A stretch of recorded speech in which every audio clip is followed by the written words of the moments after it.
ஒன்றிய அமைச்சர் தர்மேந்திர பிரதானுக்கு முதலமைச்சர் மு.க.ஸ்டாலின் கடும் கண்டனத்தை தெரிவித்திருக்கிறார். ஒன்றிய கல்வி அமைச்சர் தர்மேந்திர பிரதானின் கருத்துக்கள் மிகுந்த பொறுப்பு இல்லாததும் ஆபத்துமானதாக உள்ளது என்றும், தர்மேந்திர பிரதானின் கருத்துக்கள் இந்தியாவின் பன்முகத்தன்மை, கூட்டாட்சி தத்துவம் மற்றும் மாநிலங்களை மதிக்காத போக்கை வெளிப்படுத்துகின்றன என்றும் முதலமைச்சர் தெரிவித்திருக்கிறார்.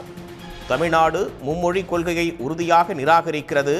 இது மொழிகளுக்கு எதிரான நிலைப்பாடு அல்ல, கட்டாய திணிப்புக்கு எதிராகவும் அரசியலமைப்பு உரிமைகளை பாதுகாப்பதற்குமான போராட்டமாகும் என்றும் முதலமைச்சர் குறிப்பிட்டுள்ளார்.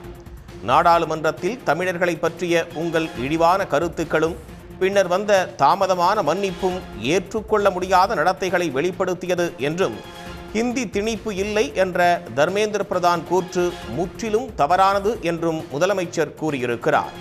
ஒரு கொள்கை அமைப்பாக தமிழ்நாடு போன்ற ஹிந்தி பேசாத மாநிலங்களை உண்மையான தேர்வு இல்லாமல் மூன்றாவது மொழியை ஏற்க திணிக்கும் போது, மேலும் முக்கியமான கல்வி நிதி அதனை ஏற்கும் நிலைக்கு இணைக்கப்படும் போது அது தேர்வாக இருக்காது என்றும், சமக்கிர சிக்ஷா திட்டத்தின் கீழ் 2200 கோடி ரூபாய் போன்ற பெரும் தொகையை சட்டவிரோதமாக தடுத்து வைத்து ஹிந்தி திணிப்பை ஏற்காததற்காக தமிழ்நாட்டை ஒன்றிய அரசு தண்டிக்கிறது என்றும் முதலமைச்சர் குறிப்பிட்டிருக்கிறார்.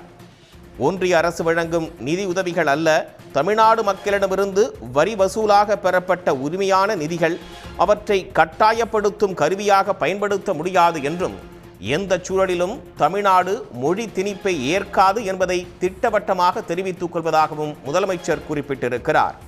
அது எந்த வகையில் வந்தாலும் அதனை ஏற்க முடியாது. மும்மொழி கொள்கை மாணவர்களுக்கு தேவையற்ற சுமையை ஏற்படுத்துகிறது என்றும், மாநிலங்களின் உரிமைகளை மீறுகிறது. மேலும் இந்தியாவின் மொழி பன்மையை ஒரே மாதிரியான ஒரே இந்தியா வடிவமாக குறைக்க முயற்சிக்கிறது என்றும் முதலமைச்சர் குறிப்பிட்டிருக்கிறார்.